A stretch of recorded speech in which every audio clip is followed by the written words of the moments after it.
Bismillah ar-Rahman ar-Rahim. Iyyaka na'budu wa iyyaka nasta'in. Mr. President, Honorable Secretary General, Excellencies, ladies and gentlemen, I feel honored today to represent my country at this forum of world leaders, where we have a chance to discuss problems that the world is facing. I want to talk about a lot of problems, but just 4 today.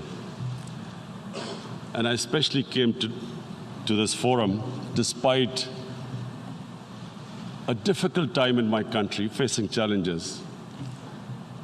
I would not have come, but because I feel that there are some very urgent problems which the world must address. So first of all, I start with climate change. So many leaders have talked about climate change. But Mr. President, I feel that there is a lack of seriousness. Perhaps world leaders do not, some of the leaders who can do a lot, do not realize the urgency of the situation. We have a lot of ideas, but as someone said, ideas without funding is mere hallucination. Pakistan, I'll give you an start with my own country. Our country is amongst the top 10 nations in the world which are most affected by climate change. We depend upon our rivers. We are mainly an agricultural country. And 80% of the water in our rivers comes from our glaciers. The glaciers, not just on the Pakistani side, even India. The river, the 80% of the water in Ganges and the Indian rivers also comes from the glaciers, from the Himalayan glaciers, Karakoram, Hindu Kush. And these glaciers are melting at quite a rapid pace. We detected already 5,000 glacial lakes in our mountains. And if this keeps going, if nothing is done, we are scared that humans are facing a huge catastrophe. In my country, when my party came to power in the province of KP, we planted 1 billion trees in 5 years. Now we've set ourselves a target of 10 billion trees in Pakistan. Idea being to counter the effects of global warming. But one country cannot do anything. This has to be a combined effort of the world. My optimism comes from the fact that humans, the Almighty has endowed humans with great powers. We can do anything, provided our survival instinct is stirred up. And this is really what I hope that the United Nations will take a lead in this. There must be more emphasis. Richer countries must be pushed. Countries that are responsible for, mainly are responsible for greenhouse gas emissions. They must be pushed because our country contributes minuscule amount to greenhouse gases. So I feel that the United Nations must take leadership in this. My second issue for me right now is even more critical. Mr. President, every year, billions of dollars leave the poorer countries and go towards rich countries. billions of dollars siphoned off by the ruling elites of the developing world. And they find their way into Western bank accounts, offshore accounts, tax havens, expensive properties hidden behind companies bought in Western capitals. Mr. President, this is devastating the developing world. This is causing more poverty, debts. It's impoverishing the developing world. The difference between rich and poor countries is growing because of this. Money laundering, which happens because money leaves the poorer countries into rich countries, is not treated the same as, for instance, money from drugs or terror financing. The seriousness which terror financing and money from drugs, the way it is treated, it's not the same. The way the poor countries are being plundered by their elites. It's not happening. In my country, when I took charge of our government a year back, in the 10 years preceding that, our total debt went up 4 times.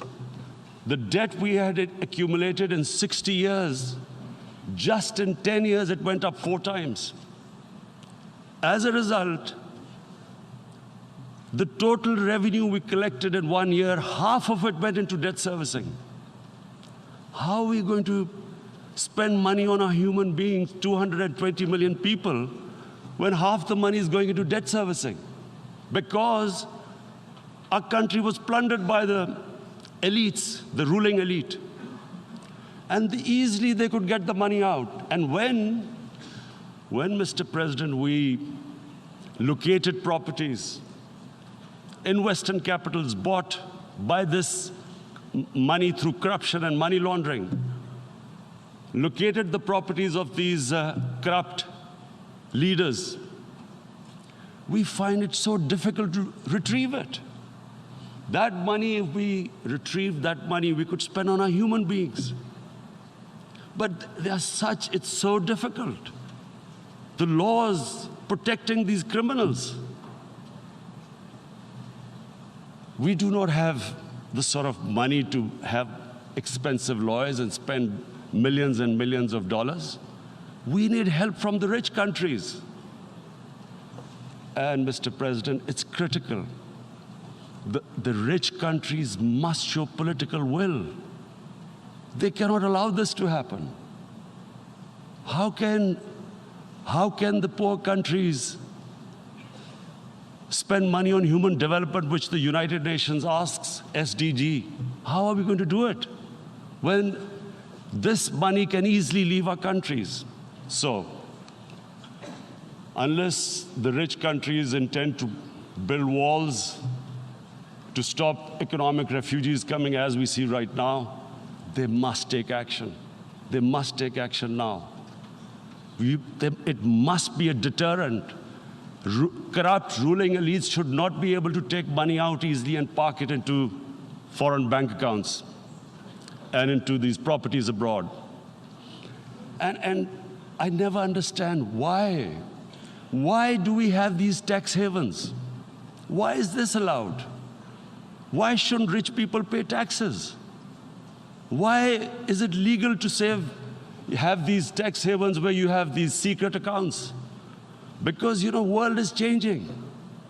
The population of the world is growing. Sooner or later, you're going to have a crisis. If the poor get poorer and the rich get richer, there is going to be a crisis sooner or later. So this is my second point. I hope that the United Nations takes a lead in this. It involves the IMF, the World Bank, Asian Development Bank. They must find a way of stopping this plunder of the developing world. My third point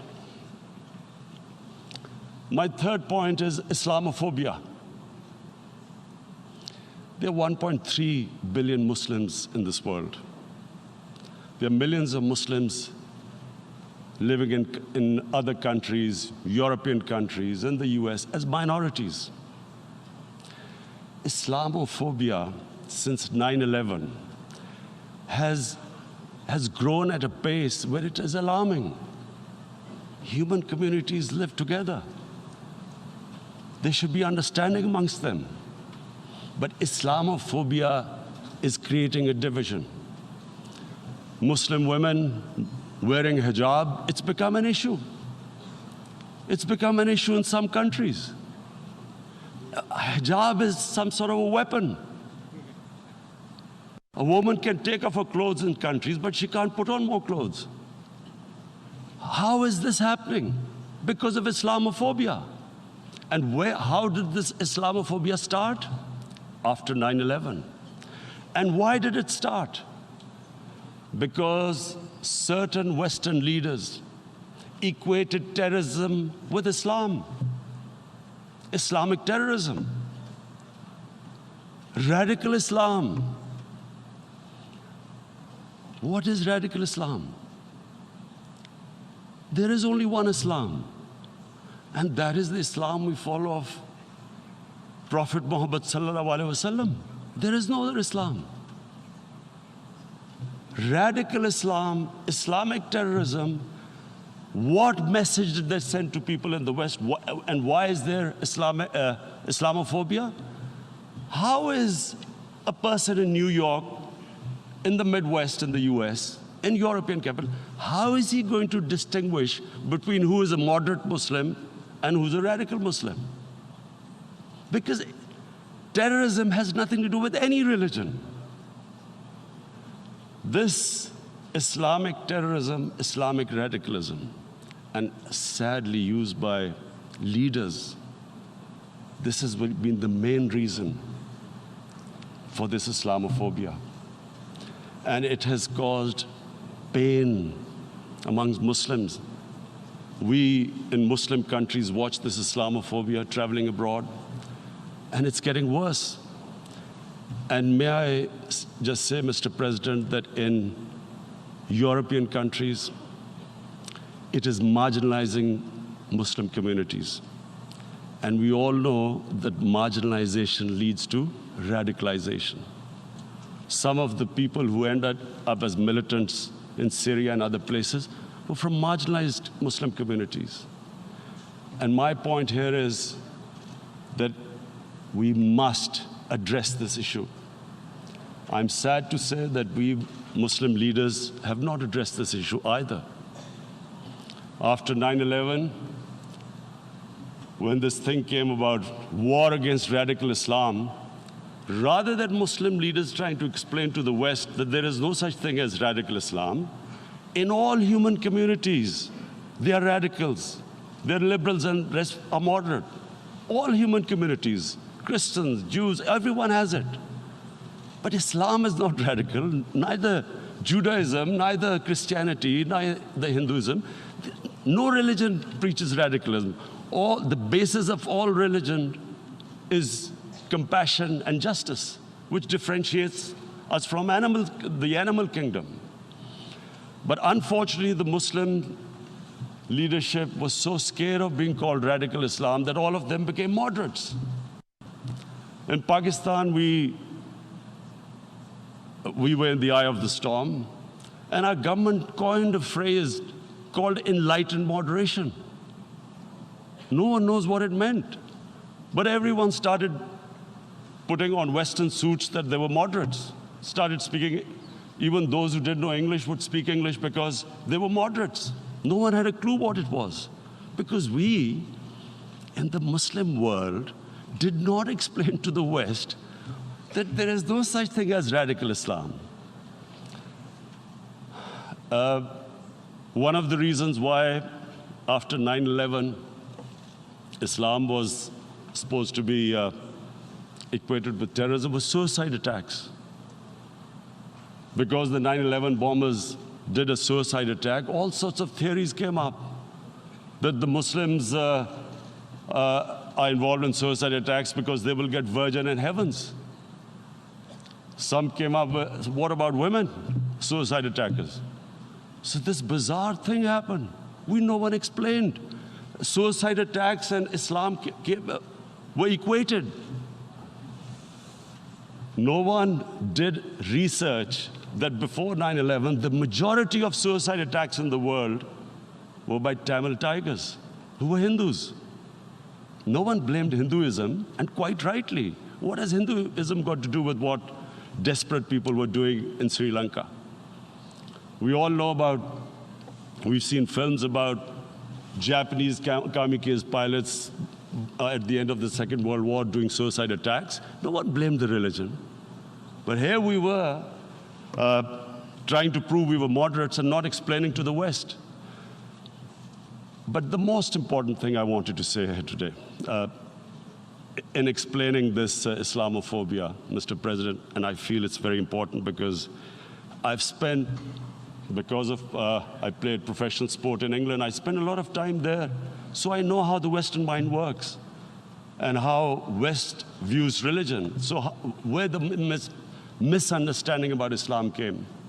And one of the reasons it caused Islamophobia. That was, in 1989, this book was published, maligning, insulting, ridiculing our Prophet Muhammad sallallahu alaihi wasallam. And there was a reaction in the Muslim world. The West couldn't understand what was the problem. Because in the West, because I have spent so much time in the West, religion is perceived completely differently. They don't look upon religion like we do. And so, Islam was supposed to be an intolerant religion. It was against freedom of expression. And Islam took a real beating 30 years ago. I still remember it became a watershed. And every 2 or 3 years, someone would malign our Prophet, peace be upon him. There would be a reaction by the Muslims. And again, it was Islam, an intolerant religion. Again, this time, I blame a certain section of the people in the West who deliberately provoked this, knowing the impact it would have. But the majority of the people in the West didn't understand. This is where, again, Muslim leadership let the Muslims down. We should have explained to them what our Prophet, peace be upon him, means to us. So in 1 minute, I'll try and explain what he means to us. Our Prophet was the witness to the divine book, the Holy Quran. The Holy Quran is the book of guidance for Muslims, and the Prophet's life was living the Quran. He was an example of what the Quran guided us to be.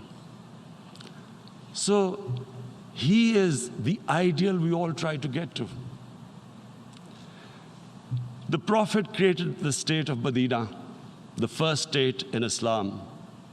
That state was the basis of a Muslim civilization which became the predominant civilization for the next 700 years. And what was that state? I hear such strange things about Islam, that it is against women, it's against minorities. The first state of Islam in Medina, it was the first time a welfare state was set up. The state took responsibility of the weak, widows, orphans, poor people, handicapped. It taxed the rich, spent the money on the poor. The state announced that all human beings are children of Adam, hence equal, whatever the color of their skin. The state announced, the Prophet announced that, and slavery, the whole system depended on slavery as it did for many years in the Western societies. The Prophet said that one of the greatest deeds is to free a slave. But because the society depended on slavery, he said, but if you have to, treat them as an equal member of the family. And as a result, something happened in a Muslim world which hasn't happened in any other civilization. Slave dynasties appeared. Slaves became kings. The Mamluks, slaves who ruled Egypt. In India, there were slave dynasties. And then, with minorities, again, you hear that Islam is supposed to be against minorities. Let me just make this clear. In Islam, the Prophet announced that everyone was free to practice his religion. It was a sacred duty to protect the places of worship of all religions. He announced that every person is equal in front of law, whatever his religion or his color. And this incredible case, and I always quote this, that the fourth Khalifa, the head of state of Medina, he lost a court case against a Jewish citizen. So, number one, it showed there was a rule of law, no one was above law. And number two, that a Jewish citizen was an equal citizen. So, Mr. President, when a Muslim society is unjust to its minorities, it is going against the religion of Islam and our Prophet, peace be upon him. So, it is important to understand this. The Prophet lives in our hearts. When he's ridiculed, when he's insulted, it hurts. As we human beings understand one thing: the pain of the heart is far, far, far more hurtful than physical pain. And that's why the Muslims react. And I always thought that if I ever had this stage, I would try and explain this to the world community, especially to the Western community, because having lived in the Western community, people didn't understand this. When I first went as a teenager to England, there was a comedy film on Jesus Christ. It's unthinkable in Muslim societies. So we need to explain that, look, in a human community, we must be sensitive to what causes pain to other human beings. We have, in the Western society, and quite rightly, the Holocaust is treated with sensitivity because it gives the Jewish community pain.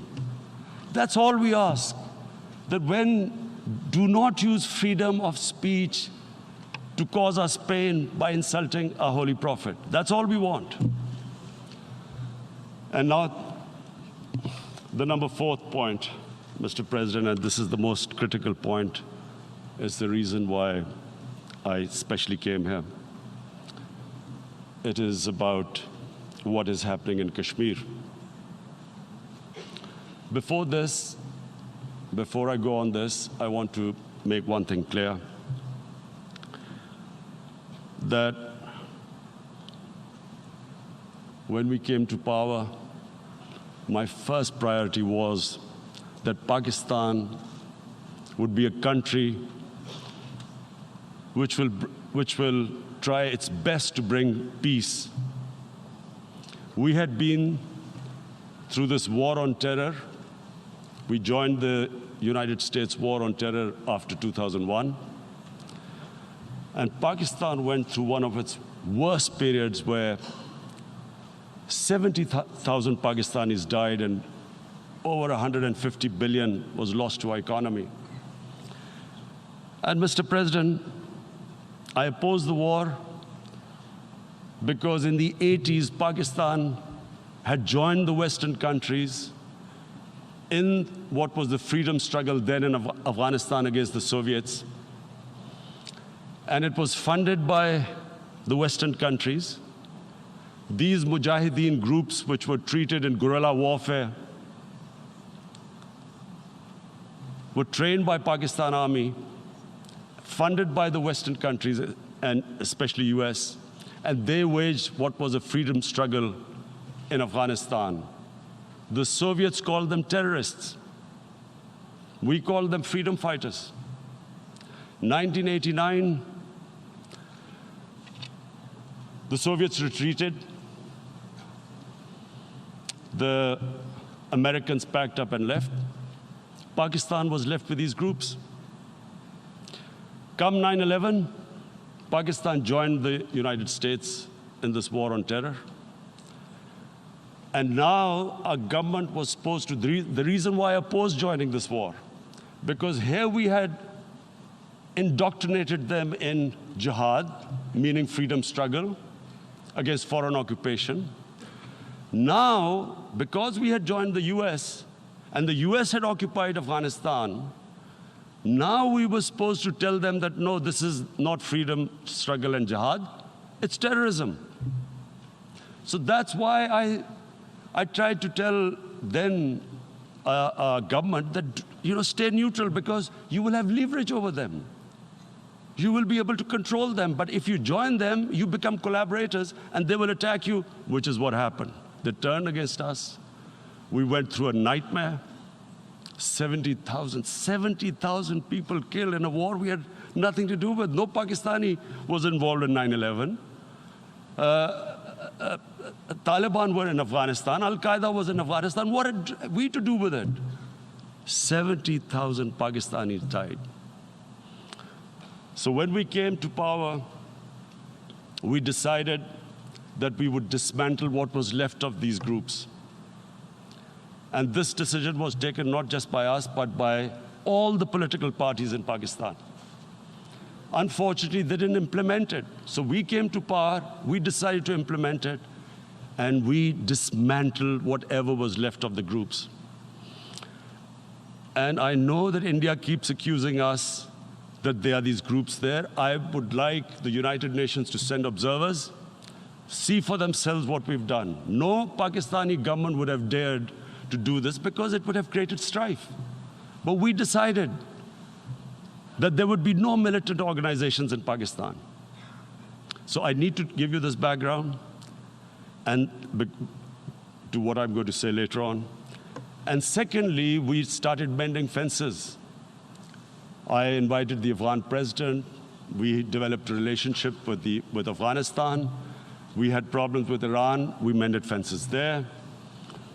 And then India. Now let me just give you a little background about my relationship with India. Because of cricket, and cricket being it's a passion in the subcontinent, I had great following in India.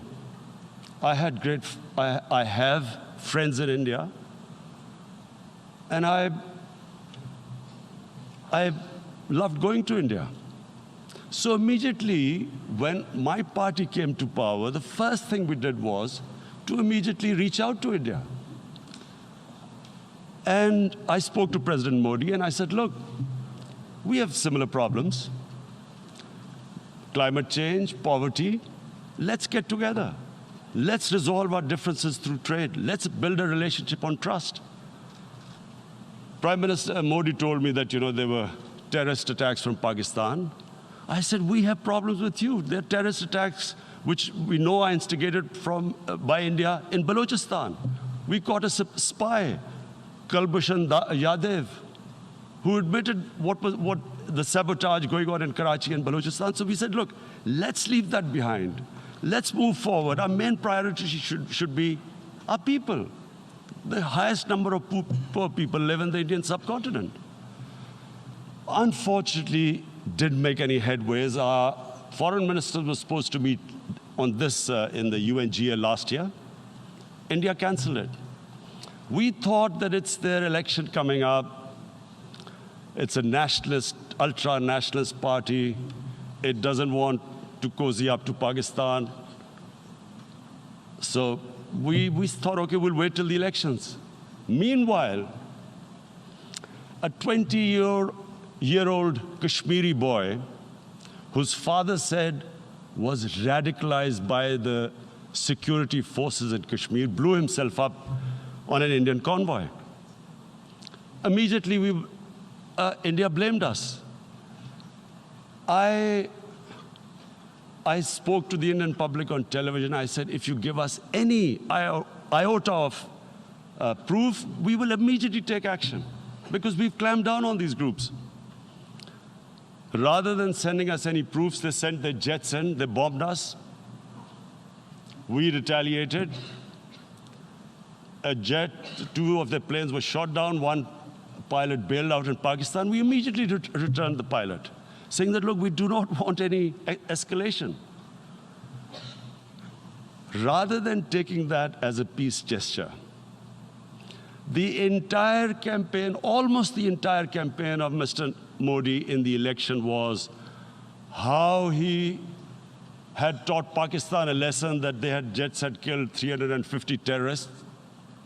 Complete lie. They had just killed about 10 trees of ours, which was quite painful given that, we are growing all these trees. He then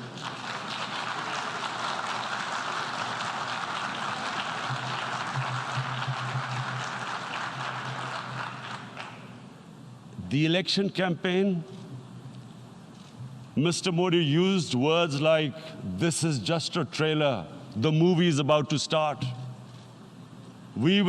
I went into Pakistan and taught them a lesson. This was the election campaign.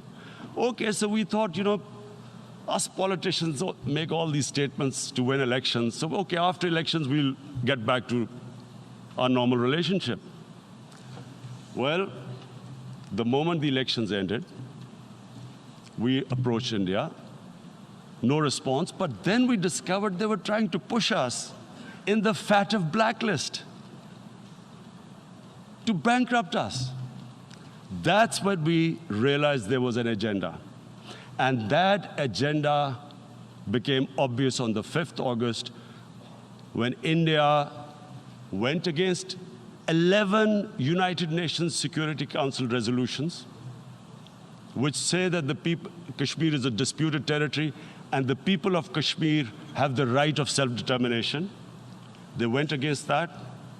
They went against Simla Accord, which is about bilateral, sorting out our differences through bilateral means, went against that. They actually went against the Indian Constitution. Illegally, they revoked Article 370, which gave Kashmir the special status. They got an extra 180,000 troops there. Total number of security forces in Kashmir now are 900,000. And they put 8 million people of Kashmir under curfew.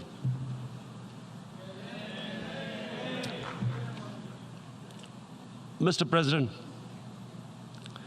now I just briefly want to make the people understand, how can anyone do something like this? And for that, I have to explain to you what is RSS. RSS, Mr. Narendra Modi is a life member of RSS. RSS was an organization that was inspired by Adolf Hitler and Mussolini, came about in 1925. They believed in racial purity, racial superiority. They also believed they were an Aryan race like the Nazi believed they were an Aryan race. All that I'm saying can be verified. This is the time of information revolution. You can Google all this, what I'm saying. But it is very important for me to explain this to you so you know what is happening in India. This RSS believed in the ethnic cleansing of Muslims from India. At one point, there was racial superiority of the Hindu race. Secondly, it was hatred for the Muslims and for the Christians, because they believed that this golden age of Hindu civilization was stopped because of Muslim rule centuries back and then the British rule of India. So it was racial superiority and hatred for Muslims and Christians. this is openly stated. You look at the founding fathers of RSS, Golwalkar and Savarkar. Just Google them and you'll find out. And this ideology of hate is what murdered the great Mahatma Gandhi in 1948. It was this ideology of hate that made Narendra Modi in 2002 do a pogrom against Muslims in Gujarat when he was the chief minister. He allowed 3 days for these RSS goons who were inspired by the Hitler brown shirts. They actually wear brown shirts. This RSS, the Congress Home Minister gave a statement that in RSS camps, terrorists are being trained. And these terrorists butchered 2,000 Muslims and 150,000 Muslims were made homeless. Narendra Modi could not travel to the US because of that. And I need to make you understand this background before I explain to you that what sort of a mindset would lay siege to 8 million people with 900,000 troops. Women, children, sick people, locked in as animals. In fact, of what I know of England, if 8 million animals were locked in, the RSPCA would have made a lot of noise about it. These are human beings.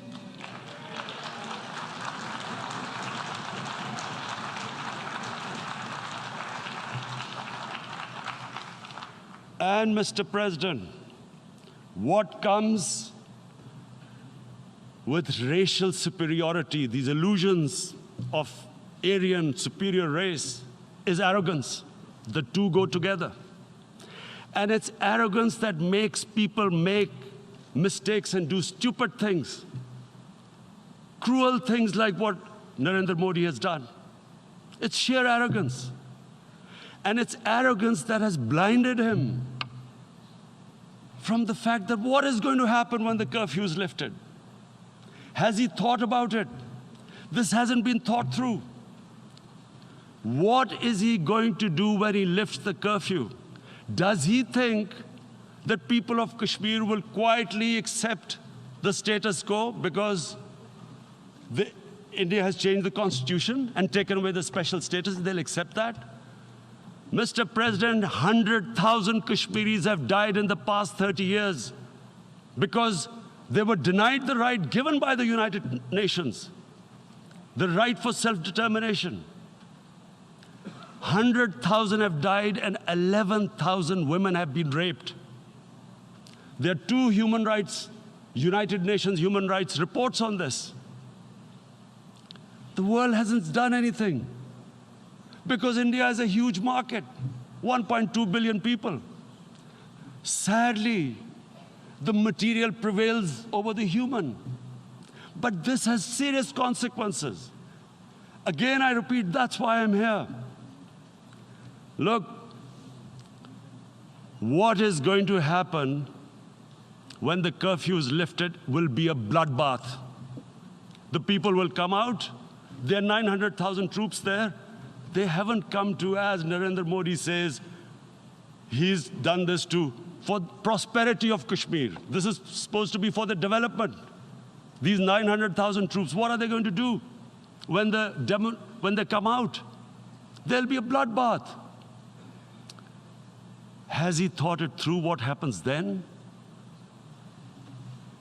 Mr. President, has anyone thought that what happens when there is a bloodbath? What do you think the impact will have on people of Kashmir? What do you think they will think? The way they have been boxed in their houses, treated like worse than animals, no rights. Thousands of all the political leadership has been arrested, taken out of Kashmir. Even those Kashmiri leaders who were pro-India have been taken out. 13,000 boys have been picked up and taken to God knows which destinations. So what do they think? What will the people of Kashmir do when they lift the curfew? They will be out in the streets. And what will these soldiers do? They will shoot them. They've already used pellet guns, blinded young boys. In the last 6 years, the 5 years, the oppression that has gone on in Kashmir. And so, Kashmiris will be further radicalized. Mr. President, there will be another Pulwama. And guess what? India will blame us. They're already blaming us. They're saying all this is happening because of Pakistan. One of their defense ministers said, there are 500 terrorists lined up on the border to go in. Why would Pakistan send 500 terrorists when there are 900,000 troops? What impact are they going to make? What will they do? And don't we know that the moment there is some terrorist attack, all that will happen is there'll be further cruelty and oppression of the people of Kashmir. We will just give the 900,000 troops to further crush the people of Kashmir. And then we'll give the Indian government an excuse that, look, Pakistan is a terrorist state, and this mantra that has gone on, Islamic terrorism.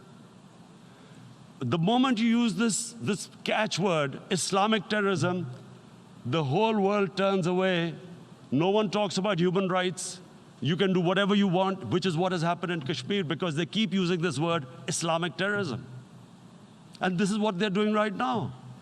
What do we benefit from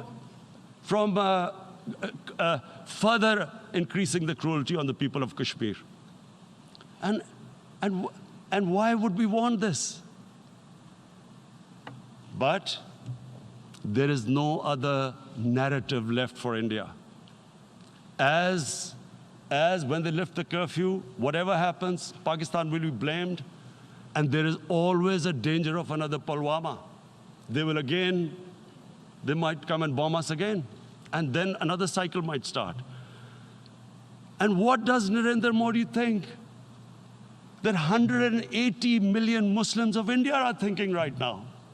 Aren't they watching these Kashmiris stuck inside for 55 days they've been stuck in? Aren't they watching? What do you think? Don't you think that the Muslims will be radicalized in India? And I'm talking about 180 million people. And when they get radicalized, there will be some incident in India somewhere down the line. Again, we will be blamed. And I'm warning you right now, again, we will be blamed. And Mr. President, what about 1.3 billion Muslims who are watching this? And they know that it is only happening in Kashmir because they're Kashmiri Muslims. This is not happening to Kashmiri Hindus. They know that this is happening because of their religion. So what do you think they will be thinking? What do you think the Jewish community would think if they were, forget 8,000 Jews stuck like this? What do you think Europeans would think? What do we think? I mean, any human community, if their members are stuck like that, what do you think they will think? Are we a children of a lesser God? Is it not going to cause us pain? And then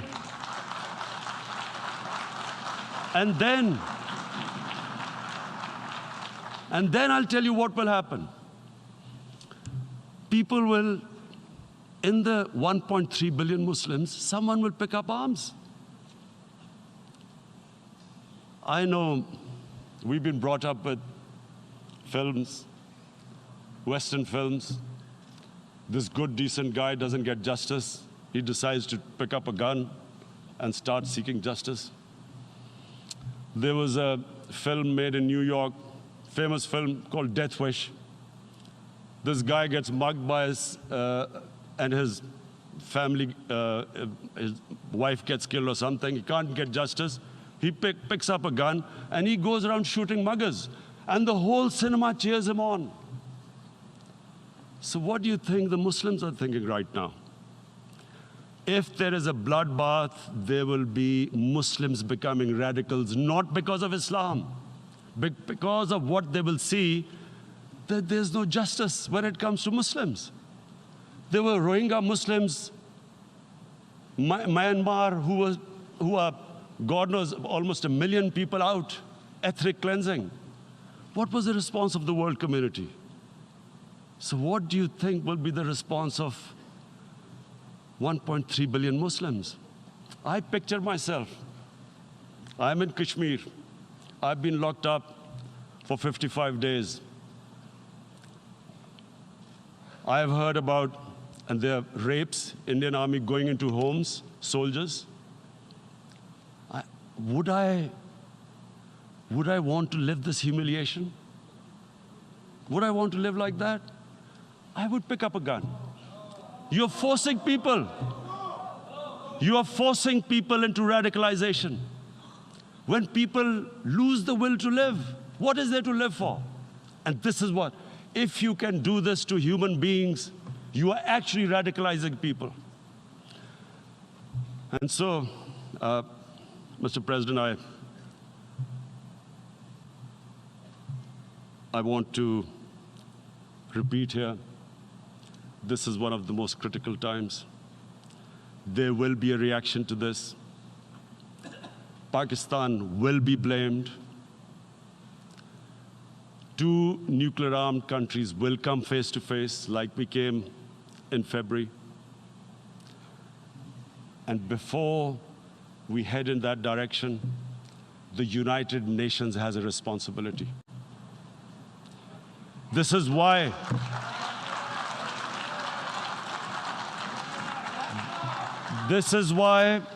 the United Nations came into being in 1945. You were supposed to stop this happening. I feel we are back to 1939, Munich. Czechoslovakia has been taken, annexed. What is the world community going to do?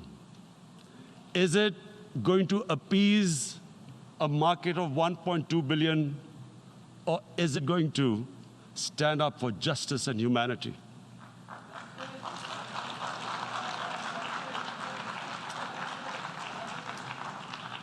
If this goes wrong, you hope for the best, but be prepared for the worst.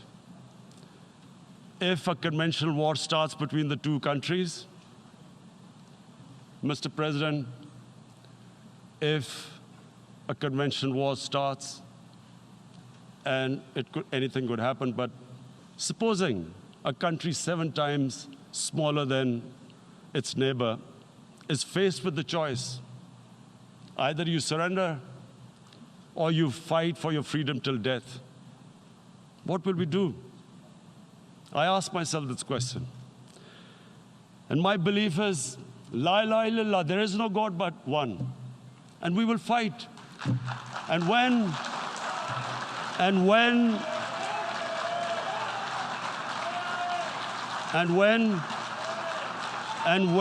a nuclear-armed country fights to the end, it will have consequences far beyond the borders.